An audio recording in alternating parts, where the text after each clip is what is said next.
Welcome everybody to another exciting episode of HomeKit Insider. You've got me, as always, Andrew O'Hara, here with my pal and Christopher Lloyd's permanent hairdresser. It's Steven Robles. How you doing, man? I'm doing well. That job has gotten easier over the years, as you say. He was in, wasn't he in Andor? Or was it the Mandalorian? He was in one of those Disney Plus Star Wars shows. I think he was in Mando. I like how you have two looks for him. You have the stuck your finger in an outlet look, and you have the took all of the gel and it went straight back look. Those are the two looks. You're very good at your job. Oh yeah, thank you very much. But I'm excited because I'm gonna. Hopefully we don't get copyright strike. But da da da da da da da da da da. This is the WWDC, your pre-show entertainment. Because today, as people listen to this episode of HomeKit Insider, Dub is literally happening hours from now. I imagine all of our HomeKiteers just eagerly pull out their phones at 6 a.m. every Monday, looking for the new episode of HomeKit Insider, and inevitably finding it because we don't miss. We don't miss, Andrew. We don't miss. Okay? I just want to point that out. But it's exciting. Dub, you have some exciting things to say about that. We want to thank one 5-star reviewer, by the way, Retired American from America. I think that reviewer is from America, but he gave us a 5-star review, so thank you for that. And Andrew, we are recording days before WWDC, and then our listeners and viewers will see some exciting things at WWDC. Why don't you tell us what's exciting about Dub? There's a lot of exciting things about Dub. And fun fact, Steven, this isn't live, right? That's not how this works. No, it's not live. I am, if you're listening to this, at 6 a.m. in the morning, I am probably queuing up to head into Steve Jobs Theater to see what Apple's actually going to show off. So I'm excited that I'll be there in person this year for Dub. It's been a couple years since I've gone to WWDC, so it'll be really neat to see, especially since there's so much hardware rumored. I mean, I'm literally working last night and just watching more rumors come in. It's like, oh, now maybe there's a Mac Studio. Now there's also two high-end desktop Macs with M2 Ultras. Listen.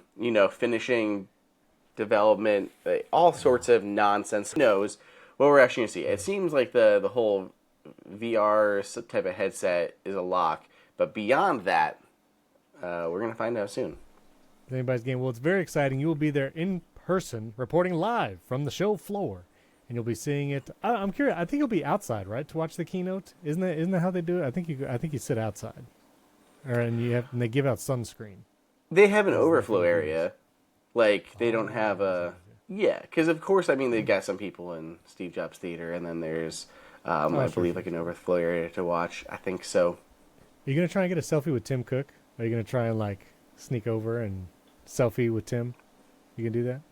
I think you should. Yeah, for sure. I want more with Air Force One. Oh, well, he's always the star of the show at Dub because, it's all the soft. My hair is really long at the moment. It's going to try to get trimmed before I head out. But maybe I can just try to floof it up just enough to get in the photo. Wow. With Federighi. That's a... YouTube.com/HomeKit Insider. You can see Andrew take off his hat for the first time in history of HomeKit Insider. No, not true. I usually don't wear a hat, but when my hair gets ridiculous, floofy, the hats come out. The hats come out. Well, it's very exciting. Keep your eyes locked on AppleInsider.com. Andrew's going to be making videos. There's going to be news. It's going to be very exciting. So that is happening as you listen to this episode. If you listen Monday, June 5th. That keynote is happening later today, 1 p.m. Eastern. So very exciting. And we got some news here. I also just wanted to show, I got myself one of these right here, the Eve Flare thread version. So it's still sealed in box, so I got to take it out. But I'm excited. It's going to look. See, I got my old one right there. That one, kicking out of here. Oh, well, let me ask you. I actually had a question about this. Is the base the same? Can you actually just put the new one on the old base? Oh, that's nice. Yep. That is nice because I think I'm going to give one to one of my sons so he can use it as a reading light at night. I feel like it'd be a nice soft glow reading light. But yeah, I'm going to try that out. And I'll keep the I know we kind of talked about it and did a speed test last week, which was not even done correctly because I shouldn't have relied on Siri as the trigger for the lights. But the full review is up on Apple Insider now. So you guys can all read it. go read it. Read all about it. Look at photos. But I think the one thing, Steven, that I was bummed about was I do wish they had a nicer, like, dock. It's so plasticky and light. Like, even the cord, like, holds it up at an askew angle on, like, my nightstand when, the light isn't placed on there. It could have been, like, weighted. I don't know. I just thought they could have changed something else from first to second gen. I mean, it is what it is. It's still a great product. But, thread definitely helps. It's what we've been asking for. But that's like they did exactly what you asked for, nothing else. And nothing else. Be careful what you ask for. I read this book in, like, elementary school where this kid, like, I don't know, he finds a genie and he asks, you know, when he makes his wishes, he's not specific enough. And so the genie, like, does, like, kind of bad things around the thing he's asking for because he wasn't specific. Does that sound like a familiar novel plot to you? I don't know. I mean, that sounds like the classic genie, monkey fist plot line. Paw? Yeah, that one. Yeah. Well, it turns into a fist. But yeah, you ask like for the thing, and then something goes like awry, like, oh, I want to lose a bunch of weight, and then genie lops off both of your legs. Like something like that. Like it's technically accurate, but not what you wanted. You needed to be specific. Also, this podcast is now rated R because we have dismemberment as one of our topics. So we need to talk about some HomeKit smart news.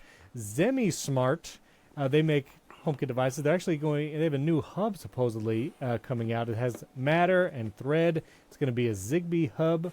So if you want to get some of those Zigbee devices into your smart home with a hub and also into Apple Home, this is going to have Matter. It's like they just threw everything in there. You got Zigbee, Thread, Matter, every smart home communication protocol. And so, yeah, you can put your Zigbee devices in your Matter home.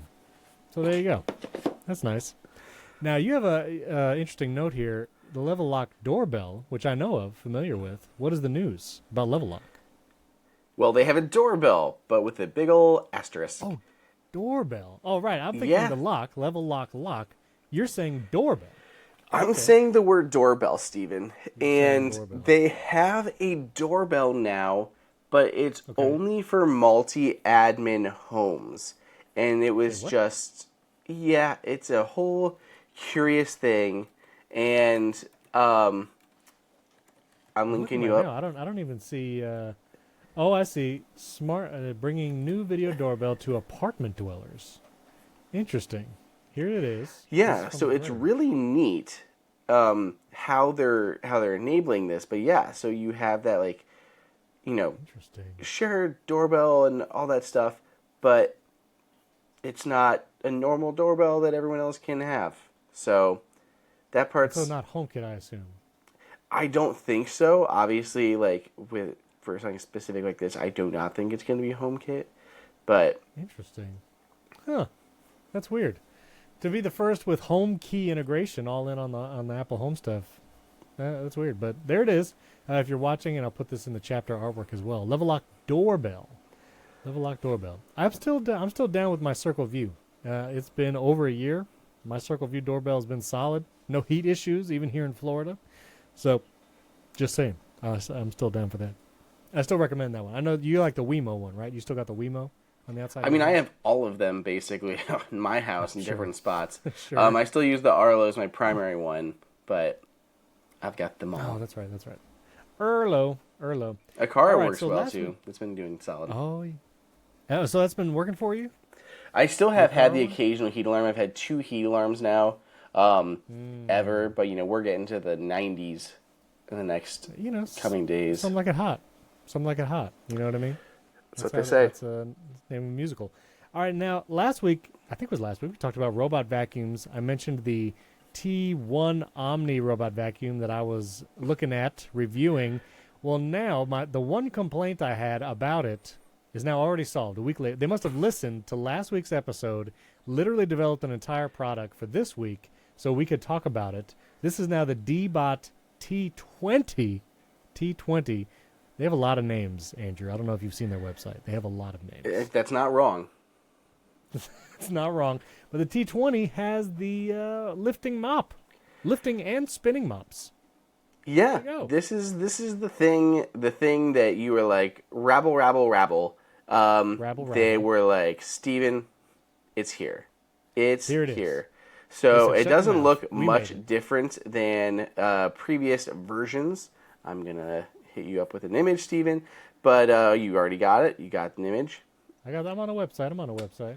There you Those go. Spinning mops. Yeah, Boom. so basically this is their first one to have the lifting mop on there. So the T20 OMNI, the first one with a lifting mop. And I got a little bit here, let me read this. So new Deebot mop lifting, hot water washing, being released on 6/13. So if they sign up to be the first to order the T20 OMNI, and the first 500 of them who purchase it on 6/13 will get a year's worth of Deebot accessories. Whoa, that's a deal right there. Right there. That's So nice. if you're thinking about it, like if you're like, oh man, I'm sitting on this fence, it kind of hurts my butt. You should just get it and be one of the first 500 and get a year's worth of Deebot accessories. So it's pretty exciting. Wow. Finally adding that mop lifting that you were hoping for. Mop lifting. It's here I was. with a T20. There it is. I will say the mopping, I compared it to my Roborock S7 Max V Ultra. I like the spinning mops of the Deebot. I feel like the spinning circle mops mopped a little better rather than just dragging a wet cloth over the carpet or over the floors, I like the spinning.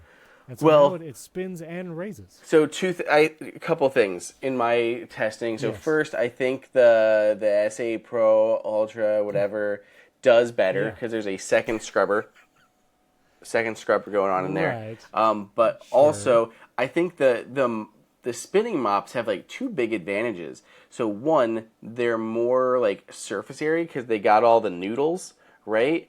And that's just going to allow you to trap kind of more in there. And they also extend out from the sides, which I think allows them to get closer and tighter to your walls. So in some of my testing, I would like sprinkle some like flour or something on the ground, and the Roborock would do good, but there'd be like this tiny edge along the side that it wasn't able to fully get.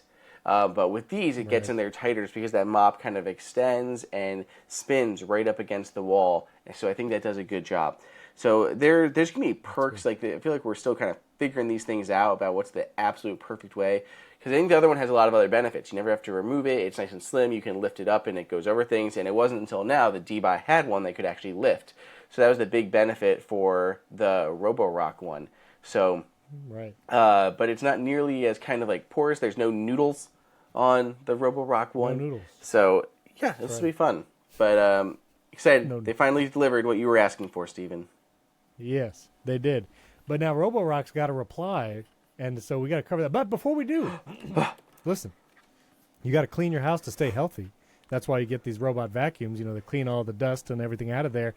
But in the event that you don't stay healthy and maybe you get a little sick, here's what you do. You go to Zocdoc.com/HKI so you can book a top-rated doctor today. It's 24 hours. Listen, we love Zocdoc here on the program. I've used Zocdoc multiple times. When I changed insurance and moved, it all happened at the same time. Everything happened at the same time. I pulled out my trusty iPhone, and I went to the Zocdoc app, and I scanned my new insurance card. And what happens is now I can search for doctors near me in my area, and I can be confident they take my insurance. I can book them right there in the app. I don't have to call anybody. I know Andrew loves talking on the phone via phone tree and just doing all the press one. Isn't that right, Andrew? Don't you just love phone trees? It's my favorite. Sometimes I actually turn on intercom and then go stand in a different room with multiple phones. That way it's literally like a little phone tree in my house as I try to talk to robots on the other line, and it makes it even more fun. Right. Well, Andrew's the only one literally on Earth that enjoys talking through phone trees. But if you're like me and everyone else, no one likes a phone tree, and so don't call a doctor's office. You got to press one. Don't do it. You download the free. Did I mention it's free? It's a free app that you can find and book doctors who are patient reviewed, take your insurance, available when you need them, treat almost every condition under the sun. I've booked a general practitioner, whatever the general doctor is, so you can go get your annual physical. I booked that in the Zocdoc app. You can get specialties. You can get pediatricians. I did a telehealth appointment for one of my kids. You do the web video conference. This is a tech show. I didn't know the words for a web video tech conference, but that's okay. And so you can do it all in the Zocdoc app, and it's amazing. And again, because it knows your insurance plan, not just your provider, but your individual plan, it can help you find those doctors that take your insurance. No more phone trees. Let Andrew deal with the phone trees. That's his favorite pastime. You don't deal with them. So go to Zocdoc.com/HKI. Download the Zocdoc app for free. Find and book a top-rated doctor today. Many are available within 24 hours. That's ZocDoc.com/HKI. Zocdoc.com/HKI. You can go to the App Store and just search, but don't do that. Go to that link so they know you got there from us. Zocdoc.com/HKI. Thank you, Zocdoc. Now, that was my transition music. I did my own transition sound effect. Now, Deebot's got the T20 Omni, but I feel like Roborock is out here. I feel like it's a battle. It's like a fight to the death. Deebot and Roborock. It's like Clash of the Titans. I wish I had like a boxing sound effect, like ding ding, you get in the ring. So they announced some other stuff too, didn't they? What did they announce? Yeah, they've got two new robots that are available. Two new robots. Okay, and I'm going to try to make these as clear as possible because I know things get confusing. But the first of the new robots is their latest sub-flagship. So they still have the S7 Max V Ultra and they have like the S8 Pro Ultra. This is the S7 Max Ultra. So latest sub-flagship, adding to their premium S-Series lineup. So it's a little bit, I think, more affordable. So this one comes with the robot vacuum to self-empty, self-refill, self-wash the mop. Air drying, self-cleans the base of the dock. Flagship performance, 5,500 pascals of suction power. And their VibraRise intelligent mopping system that auto-lifts when there's carpet detected. And reactive tech obstacle avoidance. So that's the S7 Max Ultra. Now, can I ask a dumb question here? Yes. So this has the self-drying, which the S7 Max V Ultra does not. Mm-hmm. But this is a sub-top tier. So it has features the S7 Max V Ultra doesn't have. Well, what is this missing? Okay, so a couple things that I know of. The first is technically the S7 Max V Ultra can have the air thing. It is like something that you can add to it. It is like an accessory that you can purchase and add to the Max V Ultra.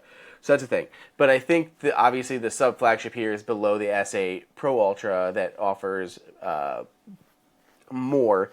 What I'm not sure about is the let me check. I'm looking at the product specs now. 7 Max Ultra. Oh, I do want to mention, as you do that, Andrew Williams on Mastodon actually told me about the self-drying add-on for Roborock. And so I did not know that existed, and you can buy it. I'll put the link in the show notes. It has this like the self-drying add-on. Like I could buy this, it's $100.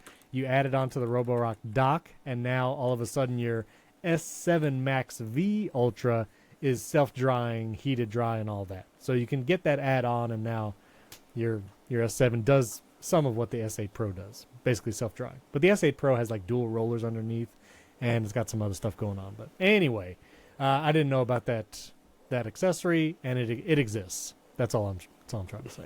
It exists. Okay, I'll put that in the show notes. Okay. So what did you find was different? Yes. So first, it says that the Max Ultra does not have the auto mop drying. And so I'm looking at their site. I'm trying to do the compare here. So rated power, it's got lower power on that one, 60 watts versus 74 watts. It has a smaller dustbin volume, 350 milliliter to 400 milliliter. Okay, all right. And it sucks less. Everything else looks pretty similar. Right. Okay. It looks like there's a design difference on the robots themselves. Yeah, I mean they're a little different. Look a little different. Yeah, there's so many small differences. So that's the first one. Moving on, the next one is the Q Revo. So this is the most feature-packed robot in their mid-range Q series. Multifunctional dock, self-empty, self-refill, self-wash. New dual dust-spinning mop system, 200 RPM with automatic lift mop. Up to 7 millimeters when carpet detected, in powerful cleaning performance, 5,500 Pascal suction, reactive tech avoidance. These sound like the same things to me. I'm not going to lie, Steven. Well, this has the spinning mops with the noodles. Oh, like okay. This is the noodle mop. This has the Deebot style dual noodle mop. Okay. Self-washing. So that's the that. Vibra-Rise, the one that goes shimmies sideways, and then this one is the noodle mop that, okay, I got it. Noodle mop. But again, like, what is the difference? Like, there's too many products. Sorry. Like, the Q Revo, if I was looking at the Roborock lineup, this has the spinning noodle mops, which I personally think mops better. It's got the self-drying. It just doesn't have the dual. Like, why not this over the S8 Pro Ultra? Like, it's hard. Like, I don't get it. It's too many things, I think. I don't know. I mean, that's a thing with all of the robots. Frankly, so many like models. there's so many robots. Because like I'm looking here, and like compared to the Q Revo and the S7 Max V Ultra, like the only difference they're highlighting is basically the dual spinning mops versus the pad. The sonic the mopping. dragging pad. Yeah. So that's the only okay. difference Well, that they're kind of highlighting there, but obviously there's a big price difference. But it looks like it's a smaller. I don't know how much smaller it is. Oh, water tank capacity is 80 milliliters to 200 milliliters. Dustbin volume is 350. Okay. I don't know if they have a dirty water one in that one. In the Q Revo, because it looks smaller. The Revo. Let's see. Here's back to the Revo. Roborock, what's your website? Get this bar out of here. Okay. Let's see. Yeah, dirty water right there. Clean water, dirty water. Self-emptying, self-refilling. Yeah, I think it has both, right? I'm looking. We're trying to be accurate here, guys. Just hang on a second. We're trying to find out. Super exciting episode today, folks. It's great, but we have more fun things. We got some hands-on things coming up here. I got it. Listen, I was trying to. Man, I really don't know. They make it so hard to. You have to literally scroll through this little robot going in a pattern in order to scroll down the webpage. I'm not like a UI expert, but that feels a little annoying. I really thought it okay, hold on. Self-emptying allows up to 7 weeks without emptying. That's talking about the dustbin. And it says self-washing spins and scrubs the mop pads. I don't know what these two tanks would be if not dirty and clean water. It's gotta be, yeah. It's not. It's got to be dirty and clean water. So, yeah. I don't know. Like, there needs to be more distinction between these robots. That's all I'm saying. It's very hard even to talk about them with also the naming. So, anyway, nice upgrades. I like that, I like these spinning mops. I feel like spinning mops are the way to go with these future robot vacuums. But anyway. All right, let's talk about Amazon very quickly. They, Ring cameras, we've talked about them a lot over the years, some of the privacy concerns. Well, they got a slap on the wrist because they reached a settlement with the FTC over some privacy concerns. So, I don't know, I feel like this is at least acknowledgement that, like, yes, there are privacy concerns with Amazon Ring. But what did you get from this? I don't know. I'm not a member of the FTC, but I think a 30 million fine for giving unfettered access to contractors and employees to watch any customer video seems, I don't know, doesn't seem like enough. Privacy breaking? Really. Yeah, I don't know. 5.8 million. 5.8 million over privacy concerns. Sorry. So even less. That's like the profits Amazon made from selling like knockoff batteries last year. They made that much during this episode of the podcast. Like, I can't even think about it. You know what? That's worth the moment of the show. Let's see. How much does Amazon earn per hour? No, that's Amazon employees. I was talking about $1.29 billion per day. Supposedly Amazon makes $1.929 billion per day. Divide that by 24, it's definitely more than 5.8 million. So there you go. Amazon made way more than that as we recorded. Yep. That's not even a Well, joke. they say they gave their employees and contractors unrestricted access to sensitive customer data. As a result of this dangerously overbroad access and lax attitude towards privacy and security, employees and third-party contractors are able to view, download, and transfer customers' sensitive videos for their own purposes. And they have to pay $5 million for that. That was like 10 minutes. 10 minutes of Amazon profit. All right. There you go. There it is. All right. Before we get to some personal projects, you got some reviews there. I know you got an object you want to show on camera. Just want to thank our second and final sponsor, our good friends, and I know what they do, Kolide. Kolide, they have big news, which has been big news for a while, but you know it. If you're an Okta user, you know Okta, single sign-on, hello. They can get your entire fleet to 100% compliance. How? If a device isn't compliant. And listen, I just want to take a moment. I want to thank Kolide personally because I hear ads for Kolide, I think, on every single tech podcast that I listen to and that I hear. And listen, like, that's pretty cool that they just sponsored so many podcasts for so long, and you know they never like change anything. They're like, listen, this is what we do. We just want you to say it every time you record an episode, and so people will eventually figure it out. People will literally quit their jobs, train themselves in IT, and get a job in IT so they can use Kolide, which is today's sponsor. That's how excited they are to do it. I mean, you've learned what Okta is. So I've learned look, I'm an IT professional, basically. I mean, pretty much. I have a Ubiquity Unify network. I know how to do that. I've changed some port numbers on my network, and it didn't break everything. I think that means I'm an expert. Just saying. So listen, you know what Kolide does. If a device isn't compliant, then the user can't log into their cloud apps until they fix the problem. It's that simple. Kolide patches one of the major holes in zero trust architecture. Say it with me now, device compliance. See, everybody knows it's going to be like a theme song. Everybody just can say the words. Without Kolide, IT struggles to solve basic problems like keeping everyone's OS and browser up to date, unsecured devices, logging into your company's apps because there's nothing there to stop them. Well, Kolide is the only device trust solution that enforces compliance as part of authentication, and it's built to work seamlessly with, say it with me, Okta. The moment Kollide's agent detects a problem, it alerts the user and gives them instructions to fix it. If they don't fix the problem within a set time, they are blocked. Kollides mean fewer support tickets, which we all work in IT now because we've now all switched careers, so we know support tickets are a pain in the neck. Well, fewer support tickets, less frustration, and most importantly, 100% fleet compliance. So visit Kolide.com/HomeKit to learn more and book a demo. Listen, book a demo if the only IT you're doing is setting up your Eero router. Just book it. You could book a demo. Kolide. No, don't do that. Actually, be working in the field. That's KOLIDE.com/HomeKit.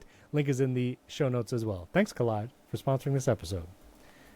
They're going to be like, listen, we sponsor a lot of podcasts, but that ad was a little unhinged, so we need you to tone it down. Just stick to the script. The next episode, Steven, is going to be just try Kolide today. Head to KOLIDE.com. Just you hear the flashcards like being turned behind the camera. Yeah. Now, I saw this company was very excited that you mentioned them. They tweeted at you. They were like singing your praises. So now you have it with you again. Tell me about Bird Buddy. Yeah. We started to talk about this a little bit last week, and then we didn't because we had too much to talk about. This is my Bird Buddy. It's Bird Buddy. It's a bird feeder. Sounds birds make. Yep, those are the sounds that birds make. So it's a bird feeder, and the birds come here, and they go choo choo choo, and they eat all this seed that's inside, and they go about their little bird lives, having no idea that they were caught on camera. This little camera that's centrally mounted. So the camera itself, this is so cool. It's just magnetic. So like snaps in magnetically. Now I will say I also have their upgraded option, Steven, this is brilliant. So bird feeder, it's outside, right? Now you have to take out the camera to charge it because it is just a normal like battery powered smart home camera. Solar roof. This is an upgrade option to power the camera, and the camera is always charged. You'll never have to charge the camera It just lives on your porch or wherever you're hanging this thing, and the camera is always charged and ready to use. So I think this is clutch. This is a great feature for this. Solar power.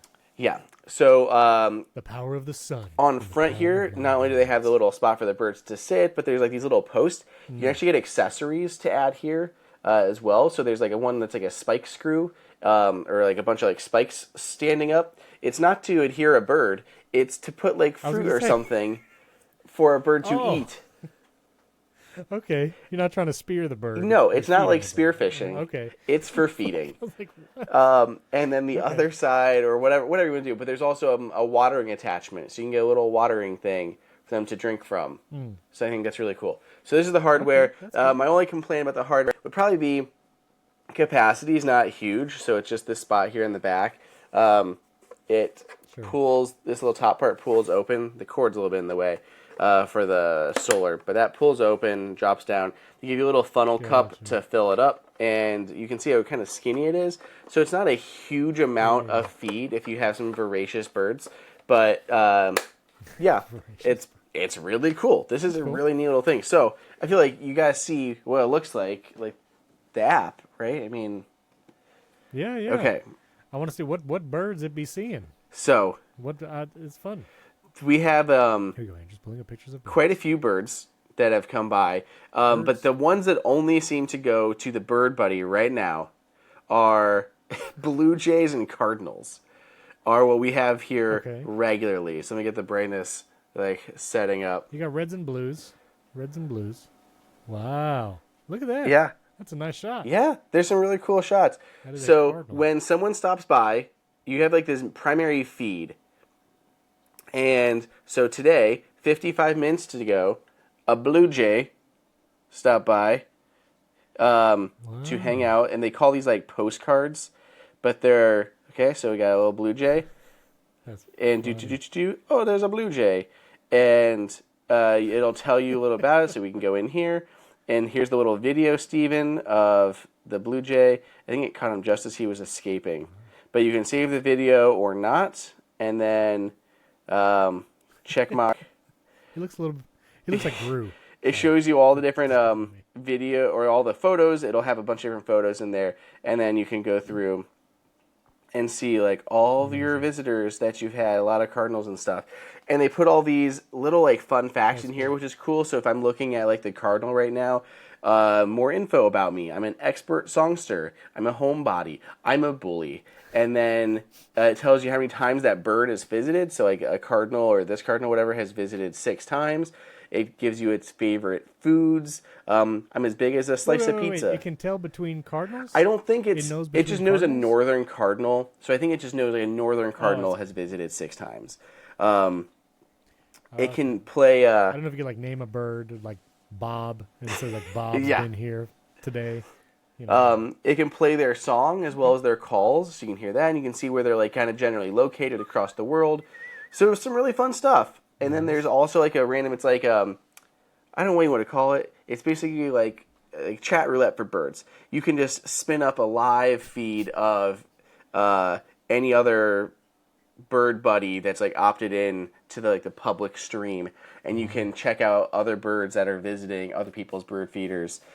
But I think it's really cool. I think do a good job. The photos come out really sharp and well lit and in focus. Got little videos, social stuff built in, lots of really neat little features, and just overall been a fun product to test out. That's pretty cool. Bird Buddy. I like that. We've actually been getting some hummingbirds? Yeah, hummingbirds around some of our plants. And so it'd be nice to capture those. Right? I don't They're know a how hummingbirds delicacy. do bird feeders, though. Wait a minute. You meant on photos. Wow. Well, you got to be clear, Steven. Yes. You're in Florida. I hear they eat everything out there. It's like oh, there's an iguana. Let's eat it. There's a crocodile. Let's eat it. Gator. Yep. I mean, there is such a thing as gator. Of course there is. I know you got one other mini review. We want to do that. But I was wanted to show off. This is just a very fun but boring product. Because I'm traveling soon, I got this little Anchor charger, which we all know Anchor, many chargers. This one's got 2 USB-C ports up to 100 watts or whatever. But this is their international charger. I didn't know Anchor made one of these, where this little the plug part comes out, and then you can replace it with international plugs. And I know Apple's does this. You have to buy Apple's like international plug adapter thing, but Anker makes it, and this one has 2 USB-C ports, and I like it. And so there you go. And I have, you can get like the little cheap adapters where it just goes like the US plug into an international plug, but I like this Anker one because it's Anker. It's got 2 USB-C ports and interchangeable. So there you go. I just wanted to point that out. I like this thing. I like Anker. What do you do? Have you traveled internationally where you need like a different plug? Yeah, I've used a few different ones. The one I used was like Zendure. They've got little plugs, and they got like 4 USB ports on the bottom. You plug it in, then you got like 2 outlets or something on it, so it's almost like a little mini surge protector at the same time.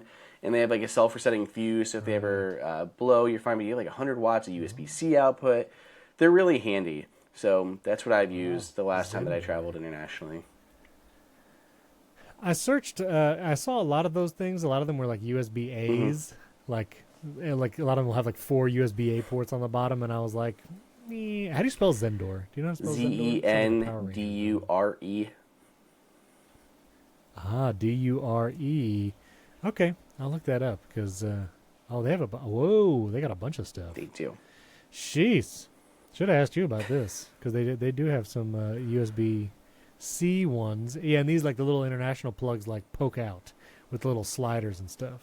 Man, this thing looks serious. I'll put a link to this too. Andrew probably has a better choice for that. I like the Anker one still. I'm down for that, but this thing looks pretty cool too.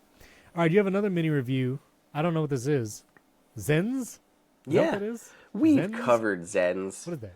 I mean, I think it was like literally like, a couple weeks ago that we covered this guy. Oh, right, this was Zens. 3-in-1 charger. So, that's their 4-in-1 MagSafe charger. This guy is cool. I have one small complaint with it, but they almost hit this thing out of the park, Steven. So it comes in this little container. It's itty bitty. It's a small. I don't know what you would equate this size wise, but it's about as wide as a deck of cards, but a square and about 3 decks of cards tall. That's our sizing. Here's some AirPods Pro. This is how you can see the size for people who are watching. Oh, okay. There it's not in focus, but that's the size difference. There it is. That's the size. Okay. That's the size. This is a tiny MagSafe charger you can take with you, right? Okay. Whoa, but check it out, Steven. Wapow! Whoa. What just happened? It kicked out. The back comes out. Oh, the Apple Watch. It's got an Apple Watch puck on the back. Right. So USB-C, MagSafe certified, Apple certified Apple Watch puck. So you can prop it up like this. You can drop it on your laptop, and it still works. You can prop it up like this and use it with your watch on the back, like in nightstand mode, your phone on the other side, and watch some video, whatever it is. I love that you can use both of them at the same time. Completely collapse it flat, and it can go in the little box for travel. They include a braided USB-C to USB-C cable with a built-in silicone cable tie on it, which is really nice. It's really neat. The only downside, Steven, is that they have the slow watch charger. Yeah. Listen. That's just what happens. It sounds like, from everything I've talked to, everyone I've talked to about it, it's been mainly like a supply constraint thing. And I'm not saying this is coming from Zens, so assuming, Tim is listening to this and gets really mad that Zens is throwing them under the bus for their, Apple Watch puck supply. I've talked to a bunch of manufacturers, and they say it's been really hard to get the fast-charging Apple Watch pucks. They came out with only a couple brands supported them at the beginning, and they're still not widely available. So people are trying to get them, but it can add a big lead time to products. So I think companies are just like, okay, we can get this out now with a regular charger, or we can wait 6 months and get the fast-charging one. And I think people are choosing just to come to market with just the slower charger. It's still certified, and I mean, I guess at this point you're looking at 2 generations of watch, right? So the Series 7 and the Series 8 plus the Ultra have the fast charging, but all the other watches don't. So I think this year is the borderline gray area year where it's okay to release a slower charger, but I think like coming next year when we'll have 3 generations of Apple Watch on fast charging and to not have that latest tech will be more unacceptable. But this, I think, has been by far my favorite portable charger. I just wish it had the fast charging. I mean, I like this better than the MagSafe Duo. It's smaller footprint, and you can prop up your phone or your watch. Like literally watch something or use nightstand mode. This thing is really cool. Such a really good product. That's cool. That is cool. You can pre-order it now. I'll put the link in the show notes from makezens.com. Zens. Very cool. All right. Well, we can touch on a couple listener things before we go today. Wanted to mention Chris. He emailed me weeks ago, but I want to mention it. Chris emailed all the way from Japan. He listens to HomeKit Insider in Japan, and he wanted to let me know about some HomeKit locks. I think HomeKey. I'm not sure. Can't get these in the U.S., but I just want to mention them. But it's the Sesame Lock 5 and Sesame Touch. There are apparently some HomeKit locks over there in Japan. There's a YouTube video showing them off, and so I'll put that link in the show notes finally. But I just wanted to mention it because a listener from Japan. I mean, that's so like what's that's awesome. I didn't watch the video because I'm curious now. Because there are Sesame locks available in the U.S. So is this just a different version? I don't know because I think the keynote is not in English. Oh, okay. I didn't know what you were linking me to. I don't know. It's a video with the locks in it, but it's all in Japanese. Okay, because they were one of the very first ones I think to have HomeKit, and I remember them. I swear, I think they were in Best Buy, at least for a while. Oh. But he's talking about, at least in the snippet you put there, Sesame Lock 5 and the Sesame Touch. So the one that I just sent you is like Gen 2 is available on Amazon. So maybe he's not talking about they got lots of stuff here. So maybe he's not talking about like something that's exclusive to Japan. Maybe it's a Japan-based company that's announcing Sesame Lock 5 and Sesame Touch, and maybe they'll be coming to the U.S. Oh. Maybe this was news. This was news, Steven. It might have been news. I don't know. Listen, Japanese speakers who listen to HomeKit Insider, let us know what this video said. We would love to give you a shout-out and let us know whatever news you share on the show. There you go. Sesame Lock, all the way from Japan. It's amazing. All right, a quick question. Ziggerdog on Mastodon asked us about a Lutron wall switch, not the dimmer. Does the switch work on a 3-way circuit using Hue bulbs? There's a lot of things wrong with this setup right here. Number one, I personally would not put a smart switch and Hue bulbs together. I would, as we've talked about a long time ago, but listen, we have new listeners all the time, I would use Hue bulbs and then get the Lutron Aurora, which is this little dial that you put on the switch, and that can control your Hue bulbs, and it locks the switch in the on position. This way, it works better, because then if someone turns off the light and you got Hue bulbs, the Hue bulbs disconnect. You go in the Home app, it says can't connect to accessories. You don't want that. So would not do smart switch and smart bulbs on the same setup. Also, the Lutron wall switch, if you want to do a 3-way setup, there actually is a Lutron companion, which a listener let us know about a few weeks ago, which you would need to do in the 3-way setup. Or you just tie off the cables on the other side of the circuit, and you put a Lutron Pico remote right over that, and that's actually my preferred method now, just because you don't have to worry so much about what wires are going where. And just put a Pico remote on there. That's your 3-way. Boom. The other thing I want to mention, too, is... So most smart switches, like the Lutrons and really most all of them, they're just a normal switch that you can control from your phone. Like that's like the smart aspect of them. Some though, like the Brilliant wall switches, during setup you can tell them that you're connected to a smart bulb, and when you like throw the switch, it won't kill the power. if that makes sense. Okay. It'll basically send like a command Yeah. to turn them off. Like if they were like Hue bulbs, the Brilliant one, you hit the switch and it says, okay, Hue, turn off those bulbs. But it doesn't kill the power to the bulb because it knows it needs power. So it's actually designed to be a smart switch for smart bulbs as well as your regular dumb bulbs. Okay. That's pretty cool. I did not know you could set them up like that. Very good. Tim Silva, he was talking to me about the Netatmo, the weather station that I talked about a few weeks ago. He had some issues with his outdoor sensor, got a replacement. But he also corroborated my story on if you have a gas stove, the indoor CO2 sensor for the Netatmo weather station, it gets triggered when you use that gas stove a lot. And it actually just the other day, me and my wife were sitting outside. There was some cooking going on inside. And she got this warning on her phone that CO2 elevated levels. And she was like, what? What? CO2? You know, and she thought it was like dangerous. And I was like, no. It's just that weather station that it just gives those warnings whenever you cook. No worries. And so it is unfortunate that you can't really trust the CO2 sensor on that thing. If you Maybe have you a can't gas trust stove. your wife's Might be cooking. other I don't know. situations. She wasn't cooking at the time because she was outside. So I'm just saying there was someone else cooking. You know, Maybe their cooking is sus. I don't know.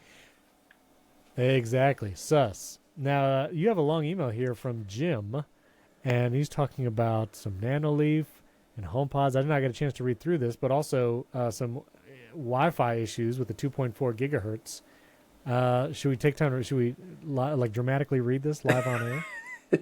He started by saying, "I was so mad." He was so mad he was going to pull out all his hair. Purchased an Nanoleaf Essentials bulb. And excited for Thread. Began to have issue with Thread.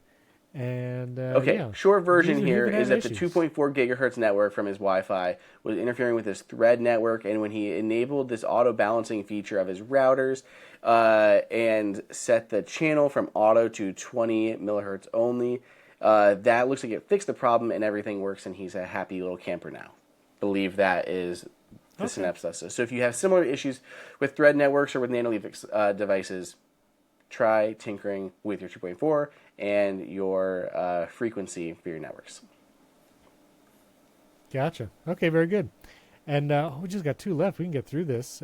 Dave from Indianapolis emailed me about the Eve app, and he was talking about it surprised him. He didn't realize the Eve app, and there are other apps that do this for like home control. When you open the Eve app and you allow access to home data, the Eve app can control like all your HomeKit devices. Like it accesses everything, even non-Eve devices. And so that is something that happens. That's why what are other apps that do that? There's like Home Widget. Well, you know, there's that two different accesses your home categories, data. right? There's some that are actual third-party apps that just make the apps. So Home Widget, Home Cam, you've got Home 4 or Home 5 plus whatever generation the Home Plus app is on. Yes. All of those, because they're just accessing your home data. They're not going by manufacturing, they're just accessing your home data that's shared inside of iCloud. Right. So there's third-party apps that do it, and then there's ones that are like accessory makers that make a piece of hardware, but they also show all their accessories. So like Nanoleaf, you have Nanoleaf lights that work with HomeKit and ones that work with Matter, but go in the Nanoleaf app, it'll access all of your home data, and you can control all of your home accessories.